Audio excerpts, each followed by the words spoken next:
Hello, good morning to all of you.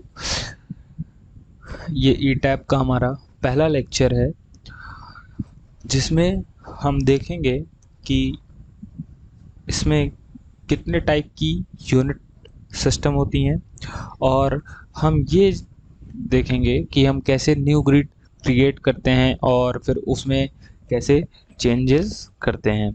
ठीक है। अगर आपका सिस्टम नेट से कनेक्टेड है तो आप 4 टाइप्स के थ्रू अपना नया मॉडल शुरू कर सकते हैं, और अगर सिस्टम नेट से कनेक्टेड नहीं है तो 3 तरीके से आप अपना नया मॉडल शुरू कर सकते हैं। तो आइए देखें इस किस तरह से अपना नया मॉडल शुरू कर सकते हैं। ठीक है। तो चलिए हम देखते हैं। पहला ऑप्शन है कि जैसे ही मैंने ये टैब खोला तो आपके सामने दिख रहा होगा कि ये न्यू मॉडल लिखा हुआ है बॉक्स में। अगर सिस्टम नेट से कनेक्टेड है तो हम डायरेक्टली यहाँ से ओपन कर सकते हैं। हम इस पर क्लिक करेंगे तो सॉफ्टवेयर आगे प्रोसेस होगा। और दूसरा ऑप्शन है कि आप फाइल पे जा सकते हैं। ठीक है, फाइल ऑप्शंस पे यहाँ पे आपका न्यू मॉडल आ गया, यहाँ पे क्लिक करने से भी आपका नया मॉडल शुरू हो सकता है। ठीक है। तीसरा ऑप्शन है कि यहाँ पे आप अगर क्लिक करेंगे, ये जो आइकन बना हुआ है इस आइकन पे, तो आपका नया मॉडल शुरू हो सकता है। और चौथा ऑप्शन है कि शॉर्टकट की यूज़ कर सकते हैं आप, कंट्रोल+N।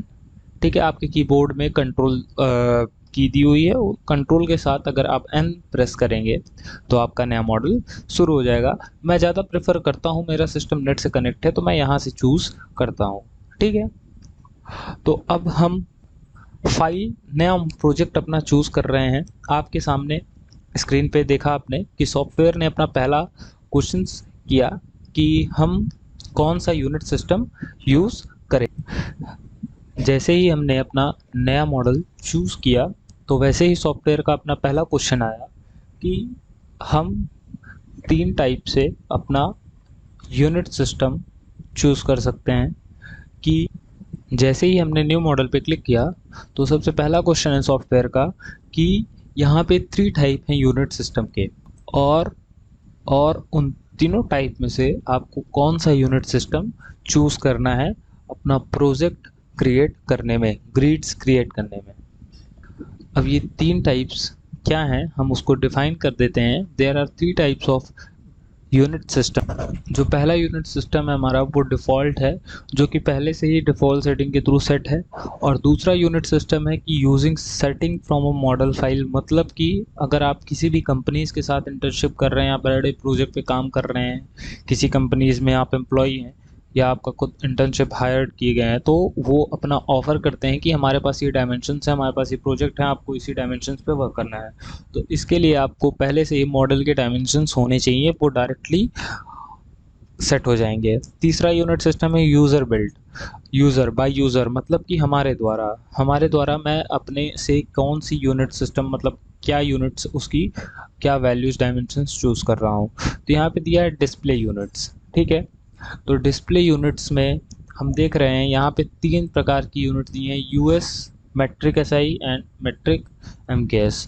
तो हम अभी मेट्रिक एसआई पढ़ रहे हैं तो मेट्रिक एसआई के बारे चूज़ करते हैं। उन दोनों की यूनिट्स के बारे में हम नेक्स्ट वीडियो लेक्चर में अपना बात करेंगे। यहाँ पे दिया हुआ है, देख रहे हैं कि स्टील सेक्शन डाटाबेस। यहाँ पे जो ये स्टील डिज़ाइन कोड है, कंक्रीट डिज़ाइन कोड है, ये अपने अपने अलग अलग कंट्रीज़ के कोड्स हैं। हमारे इंडिया में जो चलता है आईएस कोड हो गया अपना, वो हम यूज़ करेंगे। स्टील डिज़ाइन कोड अपना आईएस कोड है 800-2007 यूज़ करते हैं। और कंक्रीट डिज़ाइन कोड हम यूज़ करते हैं आईएस 456-2000। तो ठीक है। हम और अपना अलग अलग कंट्रीज़ का जैसे आप देख रहे हैं चूज़ करने के लिए, तो यहाँ पे डिफरेंट डिफरेंट कंट्रीज़ का अपना अपना आईएस कोड है, अपना अपना स्टील डिज़ाइन कोड है, कंक्रीट डिज़ाइन कोड है। ठीक है। तो ये हमने अपना चूज़ कर लिया। जैसे ही हम ओके करते हैं और जब आपने ओके कर दिया तो आपके सामने एक नया टैब ओपन करके आएगा, ग्रिड सिस्टम।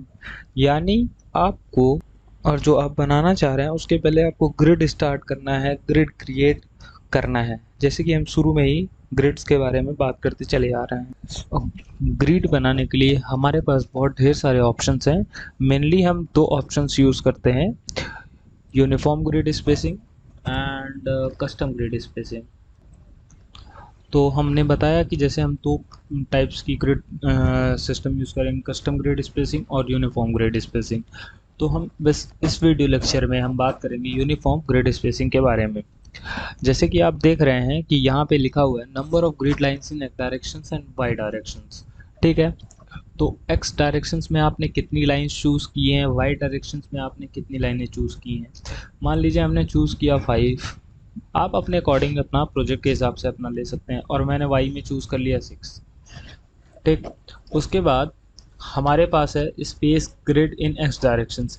स्पेसिंग, स्पेसिंग का मतलब कि दो ग्रिड लाइंस के बीच में कितना स्पेस है। मान लीजिए हमने इसको 4 रखा एक्स डायरेक्शंस में और वाई डायरेक्शंस में हमने रख दिया 3, तो आप यूनिफॉर्म ग्रिड स्पेसिंग से ही समझ गए हैं कि वाई डायरेक्शंस मतलब जैसे पहली ग्रिड लाइन और दूसरी ग्रिड लाइन के बीच की स्पेसिंग जो है वो 4 मीटर है, तो वही होगी दूसरे, तीसरे, चौथे, पाँचवें, छठवें, सातवें, आठवें, नौवें, जितनी आप ग्रिड लाइंस आप लेते हैं अपने प्रोजेक्ट के लिए।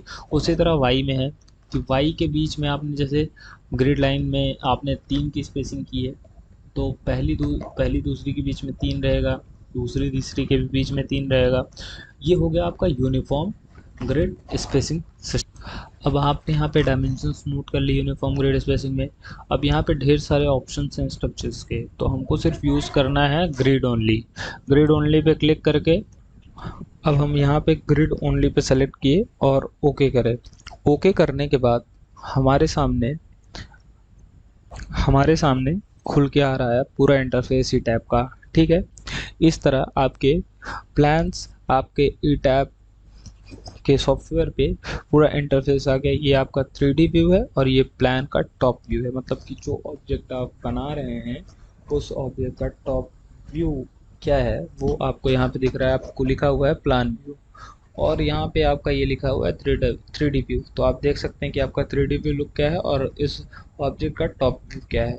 ठीक है, आपके सामने अब ये इंटरफेस खुल के आया है, तो हम इस इंटरफेस के बारे में जान लेते हैं। ये है आपका 3D व्यू और ये है प्लान व्यू, मतलब टॉप का, जैसा मैंने बता ही दिया। और ये जो है आपका मॉडल एक्सप्लोरर या प्रोजेक्ट डाटा, मतलब प्रोजेक्ट के बारे में क्या क्या डाटा है, लोड्स क्या है, ग्रुप क्या है, स्ट्रक्चरल ऑब्जेक्ट क्या है, उसकी प्रॉपर्टीज़ क्या हैं कि इस इंटरफेस पे ये क्रॉस ऑप्शंस बने हुए हैं। सेकंड पे आते हैं ये क्रॉस ऑप्शंस। अगर आप इस क्रॉस को क्लिक करेंगे तो ये आपका इंटरफेस 3D व्यू आपका बंद हो जाएगा। ये देखिए, इस तरह आपका क्रॉस पे क्लिक करने से आपका 3D व्यू बंद हो गया और आपके सामने सिर्फ उसका टॉप व्यू मतलब फ्रंट व्यू है। ठीक है, अब आप देख रहे हैं कि हमारे सामने आपका ये प्लान इंटरफेस मतलब प्लान का खुल के आया है। तो अब पहले हम जान लेते हैं ये एक्स डायरेक्शन है और ये वाई डायरेक्शन है। तो हमने इसमें लिया था 6 लाइंस और उसमें एक्स में ली थी 5 लाइंस। ठीक है, और इसके बीच की डिस्टेंस आप देख रहे हैं 4 मीटर। इसलिए सबका सेम है क्योंकि हम इसमें यूज़ कर रहे हैं यूनिफॉर्म ग्रिड स्पेसिंग। इसका मतलब होता है कि सारे ग्रिड लाइंस के बीच की स्पेस इक्वल होगी। इधर 3 मीटर्स हमने लिया था वो भी सेम है क्योंकि यूनिफॉर्म हम यूज़ कर रहे हैं। कस्टम ग्रिड स्पेसिंग के बारे में हम नेक्स्ट लेक्चर में बात करेंगे।